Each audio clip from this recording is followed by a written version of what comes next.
엄마가 그렇게 힘들어하는데 전화 한 통도 못 해주는 거니? 정말 서운하구나. 내가 너를 어떻게 키웠는데 힘들어하는 엄마를 모른 척할 수가 있니? 딸은 전화를 끊고 아이를 보고 있을 때 엄마가 보낸 문자를 확인했습니다. 가뜩이나 아이를 보며 지친 딸은 결국 우라통이 터질 수밖에 없었죠. 딸은 참다 못해 엄마에게 전화를 걸어 솔직하게 이야기했습니다. 엄마, 제발 그만 좀 해. 나도 내 생활이 있는데. 엄마 이야기 듣느라 너무 힘들었어. 난 분명 결혼하고 독립했는데, 심지어 엄마랑 아빠한테 꼬박꼬박 용돈도 보내고 했잖아. 근데 난 왜 독립한 기분이 들지 않는 걸까? 매일같이 엄마 이야기를 듣고, 엄마의 사정까지 생각하고, 내 가정까지 책임지려고 하니까 난 두 집 살림을 하는 것 같아. 진짜 너무 힘들어 죽겠는데. 엄마까지 나한테 서운해하면 난 도대체 어떻게 해야 해? 최 씨는 갑작스럽게 울분을 토해내는 딸을 보고 당황했습니다. 도대체 어떤 사연이 있었길래 이런 일이 생긴 것일까요? 최 씨는 60대 중반의 나이로 매일 아침 일찍 일어나 가게로 출근을 했습니다. 최 씨는 원래 이전만 하더라도 평범한 가정주부로 지내고 있었지만 남편 때문에 어쩔 수 없이 일을 시작할 수밖에 없었습니다. 딸이 결혼하여 독립한 지 얼마 되지 않던 날, 최 씨의 남편은 예상치 못한 구조조정으로 일자리를 잃게 되었습니다. 처음에는 금방 다시 일을 구할 수 있을 것이라며 낙관적으로 생각했지만 새로운 일자리를 찾는 일은 생각보다 쉽지 않았습니다.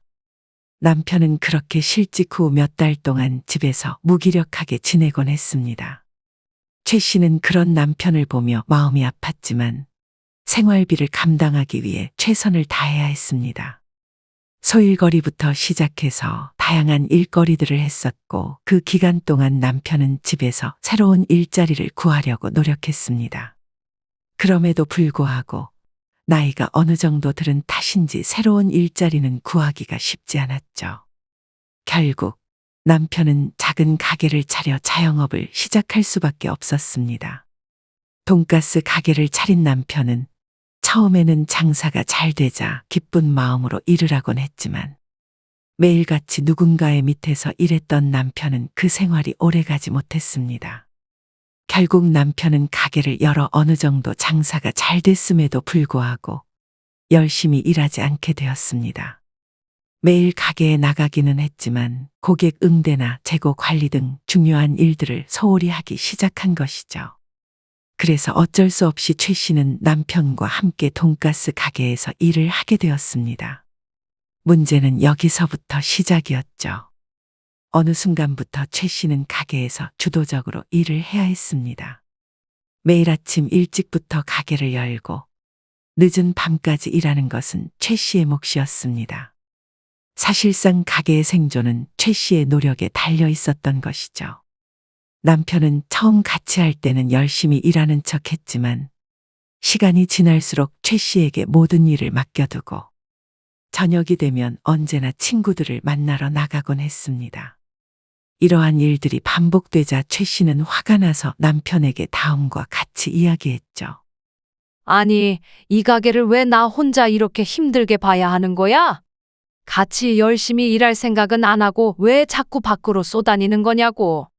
이 사람아, 나도 열심히 하고 있어. 그리고 남편이 몇십 년간 일해서 돈을 벌어다 줬으면 이 정도는 혼자서도 해줄 수 있는 거 아니야? 뭐라고? 아니, 내가 돈을 받기만 했어? 우리 생활하는 데 쓰고 내가 사고 싶은 거 제대로 사지도 못하고 생활비로만 다 썼거든. 누구는 논 줄 알아? 아, 모르겠고 오늘 저녁에 약속이 있으니까 그렇게 알아? 최 씨의 남편은 무책임하게 가게를 맡겨놓곤 여전히 저녁에는 친구들을 만나러 갔습니다. 그런 남편을 보며 최 씨는 우라통이 터질 수밖에 없었죠. 가게에서 벌어들이는 수입은 기대에 미치지도 못하는데 매일같이 밖을 싸돌아다니는 남편을 보면서 최 씨는 늘 불안하고 지친 상태였습니다. 매일 밤 늦게까지 계산기를 두드리며 머리를 싸매는 일이 반복되었고 남편과의 갈등은 심해지고 있었습니다. 그런 최 씨는 경제적인 어려움 속에서 유일한 위로를 받을 수 있는 딸에게 전화를 했습니다. 딸은 30대 후반으로 이미 결혼하여 가정을 꾸리고 있었습니다. 엄마 무슨 일이야?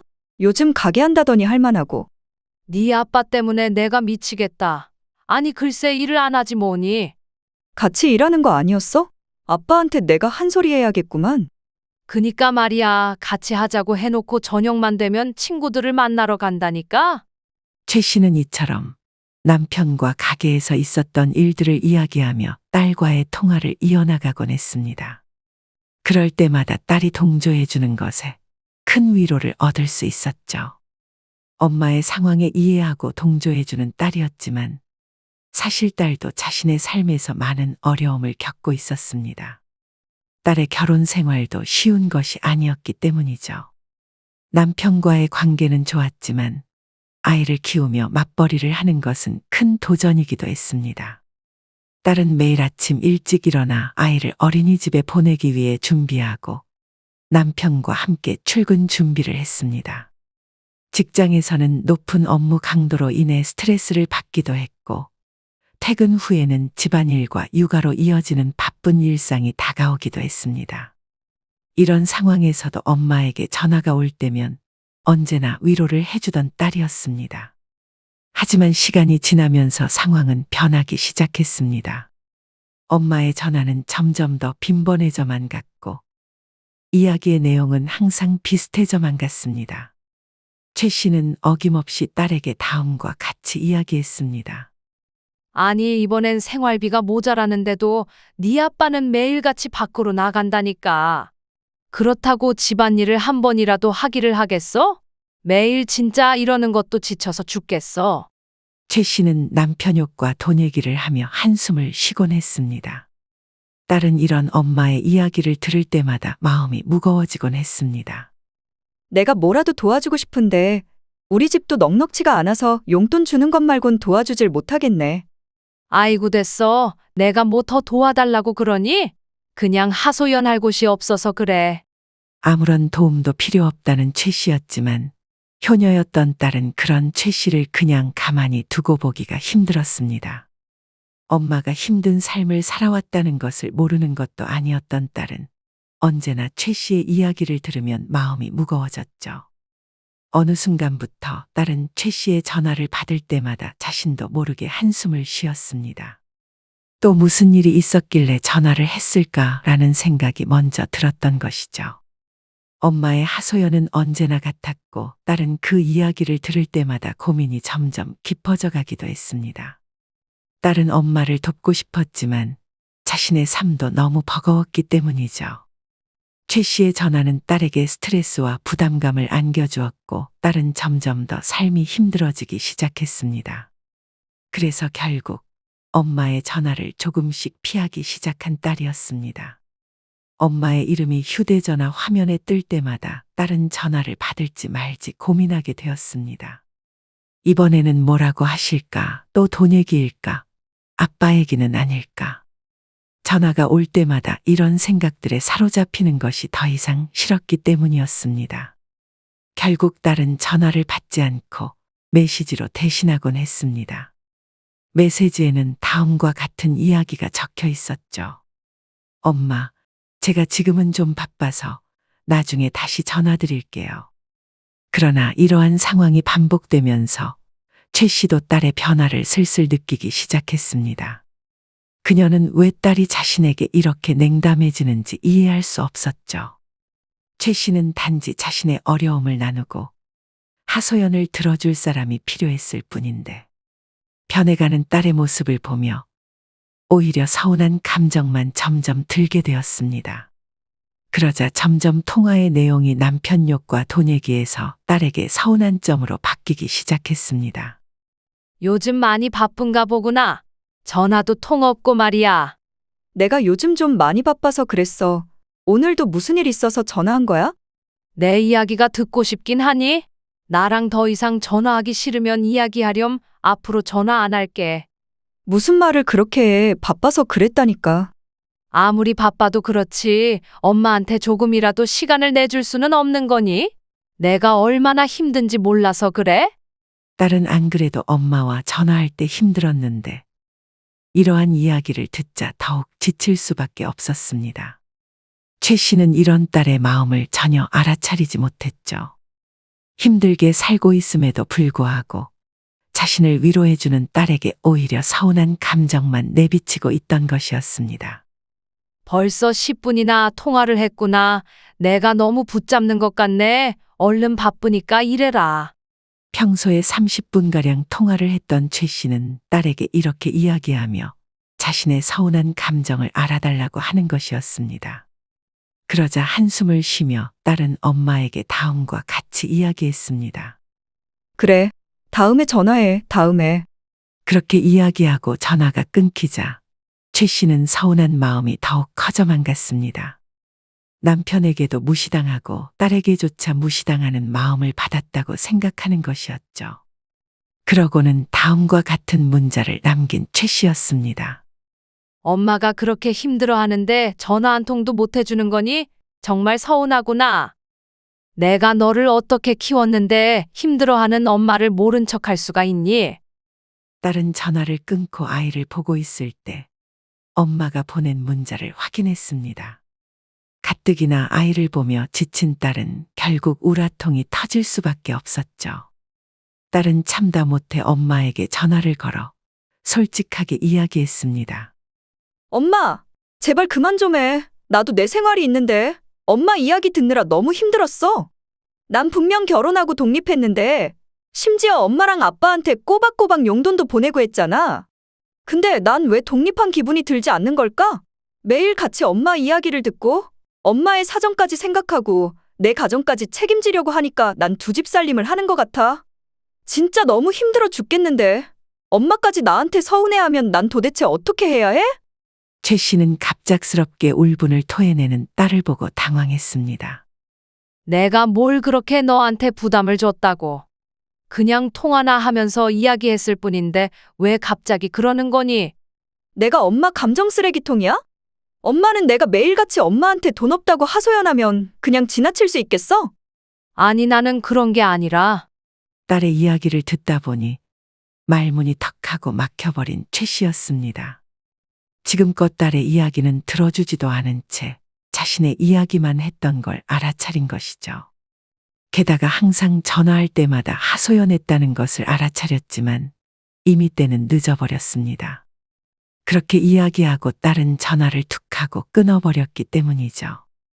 여러분은 최 씨의 이야기를 듣고 어떤 생각이 들으셨나요? 생각보다 많은 부모님들이 자식들이 전화 한 통 없다며 서운해하시는 분들이 많은 것 같습니다.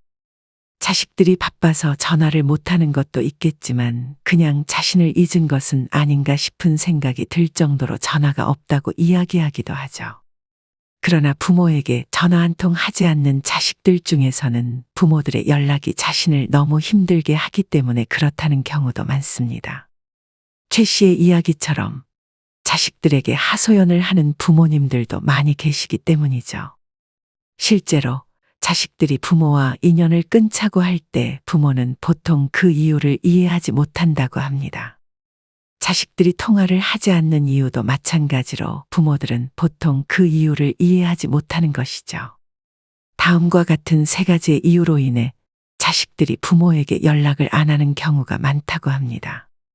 첫 번째로 희생하며 살았다고 이야기하는 경우입니다. 자식들 앞에서 공공연하게 너를 위해 희생하며 살았다고 이야기하는 부모님들이 있습니다. 그러면서 하소연을 하고 너희 때문에 노후 준비도 제대로 되지 않았으니 자식들이 노후를 책임져줘야 한다며 이야기하는 부모들도 있죠. 그러나 이렇게 이야기하는 부모님들 가운데 정말로 제대로 된 사랑과 관심을 자식들에게 준 경우는 그리 많지 않습니다. 부모가 만약 그렇게 희생하며 자식들을 키웠다면 다 큰 성인이 되었을 때에도 똑같이 사랑하기에 그렇게 이야기하지 않는 것이죠. 오히려 자식들이 잘 살아갔으면 좋겠고 힘든 일이 없었으면 좋겠다고 생각하는 것이 보통입니다. 그러나 희생했다고 이야기하는 부모님들은 자식들에게 이제 효도하라며 강요하기도 합니다. 내가 지금껏 키워줬으니 너희도 이제 나에게 무언가를 보답하라며 말이죠. 결혼 생활하면서 부당한 일들을 겪기도 하고 힘들었던 삶에 대한 보상을 자식들에게 강요하는 것일지도 모릅니다. 매일같이 힘들다며 하소연하면 그 어떤 자식들이 부모와 계속 연락을 하고 싶을까요? 생각해보면 그 상황에서 가장 힘든 건 자식들이 아니었을까 생각합니다. 힘든 시절에 부모님의 눈치를 보며 자랐을지도 모르기 때문이죠. 두 번째로, 자식들보다 자신이 우선순위인 부모님들입니다. 물론 자식들이 성인이 되어 독립을 했다면 최우선 순위로 자신을 챙기는 것이 당연합니다. 독립한 자식들이 만약 부모에게 손을 벌리거나 한다면 자신을 먼저 챙기고 난 이후 자식들에게 여유가 있을 때 도움을 주는 것이 당연하다는 것이죠. 그러나 자식들이 독립하지도 않았고 어렸을 때부터 이미 자신이 먼저였던 부모들도 있습니다. 자식들은 나중에 커서 누리면 되니까 내가 지금 누려야 한다고 생각하는 부모도 있다는 것이죠. 이 이야기를 들은 대부분의 부모님들은 그런 부모가 어디 있냐며 하실지도 모릅니다. 그러나 생각보다 주변에는 어린 자식보다 자신을 먼저 챙기는 부모가 많습니다. 친구들과 놀기 위해서 어린 자식들을 부모에게 맡기기도 하고, 자식들은 나중에 커서 맛있는 음식을 많이 먹을 수 있을 테니 부모인 나를 먼저 챙기는 것이 당연한 것 아니냐며 생각하는 부모들도 있죠. 그러나 어린 자식들은 그런 부모들의 행동들을 모두 기억하고 있기 마련입니다. 어렸을 적부터 부당한 대우를 받아본 경험이 있다면 나중에 커서도 그 기억들을 온전히 가지고 있는 것이죠. 마음의 상처는 쉽게 지워지지도 않고 그렇다고 혼자 살아갈 힘이 없다 보니 어렸을 적에는 부모 밑에서 성장했지만 이런 자식들이 나중에 커서 독립하고 난 이후에는 부모에게 효도할 마음이 1도 없는 경우가 많습니다. 성인이 되어서도 부모에게 부당한 대우를 받지 않기 위해서 부모와 연락을 끊고 멀리하는 것이죠. 세 번째로, 사사건건 충고나 조언을 하는 부모님입니다. 자식들이 성인이 되었는데도 불구하고 모든 행동 하나하나 다 충고를 하는 부모님들이 계십니다. 속된 말로 모든 일에 간섭한다고 이야기하기도 합니다. 과잉 간섭을 하는 부모들은 대부분 부모가 자녀에게 관심을 갖는 것은 당연하다고 이야기하곤 합니다.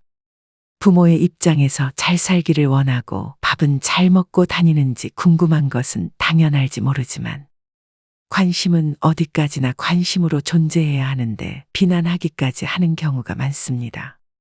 자녀의 방식이나 생각 등은 고려하지 않은 채 부모의 방식을 따르지 않으면 지적하고 잘못되었다며 이야기하는 것은 모두 지나친 간섭일 뿐이죠. 특히 다 너를 위해서 하는 소리야, 부모 말 들어서 틀린 적 있니?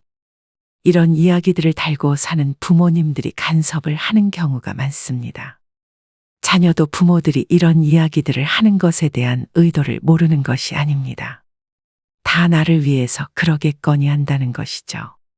그럼에도 불구하고 지나친 간섭은 점점 자식들에게 큰 스트레스를 안겨줄 수밖에 없습니다.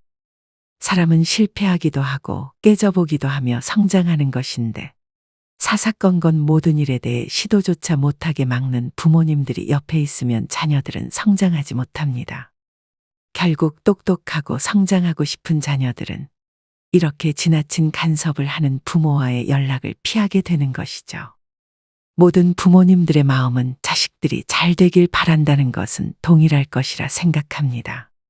부모들이 자녀들의 잘 되기를 바라지 않는다면 그건 부모도 아닐 테니까 말이죠. 그러나 자식들이 성공하기를 바란다면 정신적으로도 육체적으로도 독립을 하는 것이 좋습니다. 부모를 위해서도 자식들을 위해서도 독립은 반드시 필요한 것이죠. 자식들도 힘들어하고 실패해보기도 해야 성장하곤 합니다. 무조건적으로 도와주면 그건 도와주는 것이 아니라 오히려 자식을 망치는 길로 이끌어가는 것이죠. 많은 부자들이 자식들에게 자산을 물려주지 않듯이 우리 많은 부모님들도 자식들에게 가벼운 조언이나 가벼운 도움만 주시길 바라며 이렇게 함으로써 자식들과 건강한 관계를 계속해서 가져가시길 바랍니다. 영상을 보신 모든 분들이 자식들과의 건강한 관계를 만들기를 바라면서 오늘의 영상을 마무리하도록 하겠습니다. 지금까지 오랜 시간 시청해 주셔서 감사드립니다. 다음번에 더 좋은 영상으로 찾아뵙겠습니다. 지금까지 인생의 소리꽃이었습니다. 행복하세요.